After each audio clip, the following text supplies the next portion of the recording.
Good morning, students. Next question is question number 10.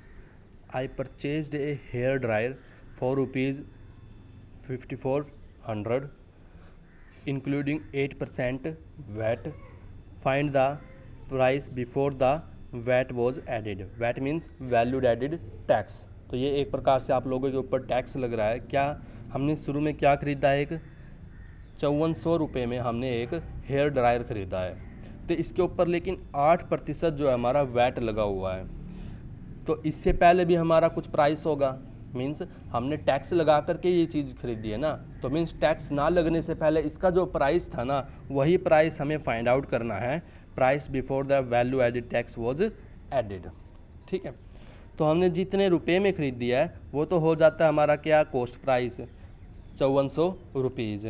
VAT कितना लग रहा है? 8%। लेकिन वैट जो है इसके ऊपर नहीं लग रहा है। वैट जो है, जो उसके ऊपर मार्क प्राइस था शुरुआत में, वो उसके ऊपर लगा हुआ है। ठीक है, यानी कि जो ओरिजिनल उसका कॉस्ट प्राइस हमें पढ़ना था, लेकिन टैक्स के लगने के बाद, किसके टैक्स के? वैल्यू एडेड टैक्स के लगने के बाद हमने जो हेयर ड्रायर खरीदा है उसका प्राइस बढ़ गया है। तो ये वैल्यू एडेड टैक्स जो है वो उस ओरिजिनल कॉस्ट प्राइस के ऊपर, या फिर ये कह लो कि आप लोग मार्क प्राइस के ऊपर लगा हुआ है। तो ओरिजिनल कॉस्ट प्राइस हम मान लेते हैं क्या, एक्स है। ठीक है, क्यों मानना पड़ेगा? अगर ये किसी दूसरी क्वांटिटी के ऊपर लग रहा है तो आप लोगों को सबसे पहले वो दूसरी क्वांटिटी अपनी तरफ से एज्यूम करनी पड़ेगी। वो हमने कितनी मान लिया है? एक्स मान लिया है। तो यहाँ से वैल्यू एडेड टैक्स को हम रुपीज़ में फाइंड आउट करेंगे अगर, तो एक्स के ऊपर कितना प्रतिशत? 8%। ठीक है, यहाँ से कॉस्ट प्राइस की अगर हम बात करेंगे, वो जो कॉस्ट प्राइस जिसमें हमने ये टोटल जो है खरीदा है वो किस प्रकार से हुआ है? एक तो इसका ओरिजिनल कॉस्ट प्राइस था, जो ये हमने क्या मानना है? एक्स मानना है। और एक इसके ऊपर फिर लगा है value added tax plus VAT. इन दोनों के लगने के बाद जो हमने खरीदा है ना, वो बना है हमारा क्या, कॉस्ट प्राइस। ठीक है, ओरिजिनल जो हमने कॉस्ट प्राइस जिसमें हमने खरीदा था वो क्या है हमारे पास? 5400 रुपीज़। ओरिजिनल कॉस्ट प्राइस कितना है यहाँ पर? एक्स। और यहाँ से वैट कितना लगा फिर बाद में? X into 8/100। ठीक है, अब एक्स इन दोनों में से हम कॉमन ले लेंगे। यहाँ से एक्स कॉमन लोगे आप लोग, तो यहाँ से बचेगा क्या? इसके पास सिर्फ 1 रह जाएगा, और यहाँ से 8/100।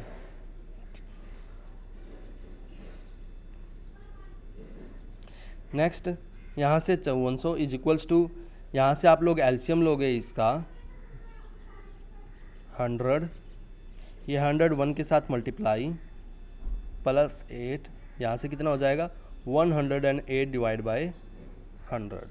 ठीक है, तो यहाँ से हमारे पास हो जाता है कितना? 108/100। यहाँ से हमें x की वैल्यू फाइंड आउट करनी है, तो हम क्या करेंगे? बाकी की बची हुई ये जो क्वांटिटी है इसको यहाँ पर लेकर जाएंगे हम, और इसको दूसरी साइड में लेकर के जाने का मतलब क्या हुआ कि इसको हमें क्या करना पड़ेगा? न्यूमरेटर को डिनोमिनेटर बनाना पड़ेगा और डिनोमिनेटर को न्यूमरेटर बनाना पड़ेगा। तो यहाँ से ये कितना है? 108/100 है, और यहाँ पर आने के बाद कितना हो जाएगा? 100/108। इसको आप लोग कट करोगे तो आप लोगों को क्या मिल जाएगा? 5000 रुपीज़ मिल जाएगा। यानी वो जो उसके ऊपर मार्क प्राइस है, यानी कि उसका ओरिजिनल कॉस्ट प्राइस पड़ना था किसके? बिना वैट के लगाए, वो कितना रुपए था हमारा? 5000 रुपये। ठीक है, so that was the question number 10। Next one is question number 11। An article was purchased for ₹1239 including GST of 8%। एक आर्टिकल को यहाँ पर खरीदा जा रहा है 1239 रुपये में, और उसके ऊपर कितनी GST लगी हुई है? 18%। ठीक है, find the price of the article before GST was added. तो हमें price of the article find out करना है GST के लगने से पहले। ठीक है, सबसे पहली बात, ये जो क्वेश्चन है ये न्यू बुक्स में एडिड हुआ है, तो पुरानी बुक्स में आप लोगों को ये क्वेश्चन नहीं मिलेगा। तो ये जो 1239 है ये तो हमने खरीदा है। ठीक है, लेकिन इसके ऊपर जिस प्रकार से क्वेश्चन हमने वैट का किया है, इसी प्रकार से यहाँ पर GST का है, गुड्स एंड सर्विस टैक्स। यहाँ पर भी इसके ऊपर आर्टिकल के ऊपर एक टैक्स लग रहा है। कितना लगा हुआ है यहाँ पर? 18% का यहाँ पर टैक्स लगा हुआ है। ठीक है, लेकिन इससे पहले भी उस वस्तु का कुछ ना कुछ प्राइस होगा। क्या होगा वो? मार्क प्राइस कह लो या फिर ओरिजिनल कॉस्ट प्राइस कह लो। तो फाइंड करना हमने क्या, प्राइस फाइंड आउट करना है of the article before the GST was added. GST के लगने से पहले उसका क्या प्राइस था, वो प्राइस हमें इसका फाइंड आउट करना है।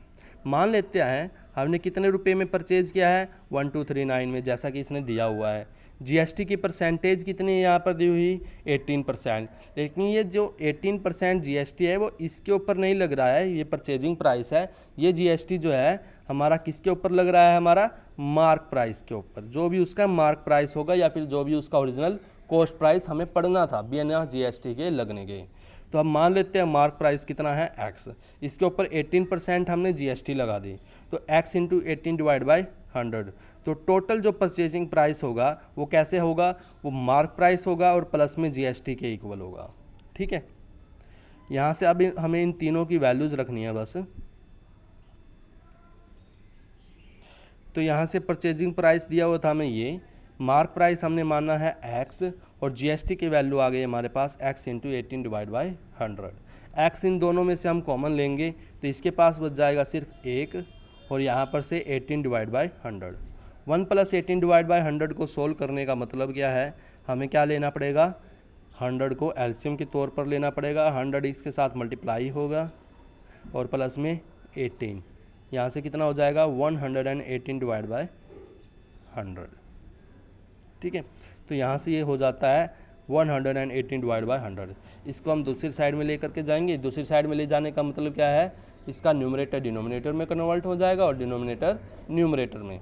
तो यहाँ से 100 डिवाइड बाई 118 हो जाता है। इसको आप लोग कैंसिल आउट करोगे, यहाँ से आप लोगों को क्या मिल जाएगा, 1050 रुपीज़। तो यहाँ से आप लोगों को वो प्राइस मिल जाता है, एमआरपी मार्क प्राइस मिल जाता है कि जिसके ऊपर जीएसटी लगने से पहले जो उस वस्तु का प्राइस था। ठीक है, सो ये था हमारा क्वेश्चन नंबर 11। ठीक है, सो इससे आगे हम नेक्स्ट क्लास में करेंगे।